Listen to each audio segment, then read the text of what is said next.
தெனாலிராமன் கதை 2. விஜயநகர மன்னர் கிருஷ்ணதேவராயர் அரண்மனையில் தாத்தாச்சாரியார் என்பவர் ராஜகுருவாக இருந்தார். தெனாலி கிராமத்துக்கு அருகில் உள்ள ஓர் மங்களகிரி. அவ்வூருக்கு ராஜகுரு தாத்தாச்சாரியார் வந்திருந்தார். அவ்வூர் மக்கள் ராஜகுருவை வணங்கி ஆசி பெற்றுச் சென்றனர். இதையறிந்த தெனாலிராமன் ராஜகுருவை சந்தித்தான். தன்னுடைய விகடத் திறமையாலும் பேச்சாற்றலாலும் ராஜகுருவின் சிஷ்யன் ஆனான். ராஜகுருவின் நட்பு கிடைத்த பின் தன் குடும்பம் மிகவும் ஏழ்மை நிலையில் இருப்பதாகவும் அதனால் மன்னர் கிருஷ்ணதேவராயரிடம் சிபாரிசு செய்து அரண்மனையில் வேலை கிடைக்க ஏற்பாடு செய்யுமாறும் வேண்டிக் கொண்டான். அவன் வேண்டுகோள்படியே ராஜகுருவும் அரண்மனையில் வேலையில் சேர்த்து விடுவதாக வாக்களித்தார். நான் போய் ஆள் அனுப்புகிறேன்.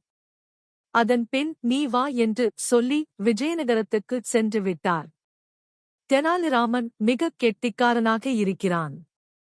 இவனை மன்னரிடம் சொல்லி அரண்மனையில் விகடகவியாக சேர்த்துவிட்டால் நம் வேலை போய்விடும் என்று எண்ணிய ராஜகுரு தெனாலிராமனுக்கு ஆள் அனுப்பவே இல்லை. தெனாலிராமனும் ராஜகுருவிடமிருந்து ஆள் வரும் என்று எதிர்பார்த்து பல மாதங்கள் ஓடிவிட்டன. எந்தத் தகவலும் அவனுக்கு கிட்டவில்லை.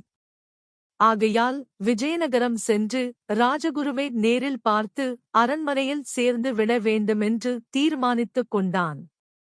அதன்படியே மனைவி, மகனுடன் பல நாட்கள் நடந்து விஜயநகரம் வந்து சேர்ந்தான்.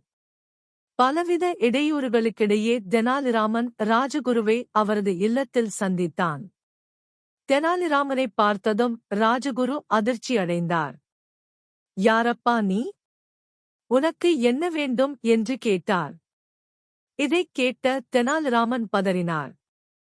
ராஜகுருவே, நான்தான் தெனாலிராமன். தாங்கள் மங்களகிரிக்கு வந்தபோது நண்பர்கள் ஆனோம். நான் கேட்டுக் கொண்டதற்கு இணங்க தாங்கள் அரசவையில் என்னைச் சேர்த்து விடுவதாகச் சொன்னீர்கள்.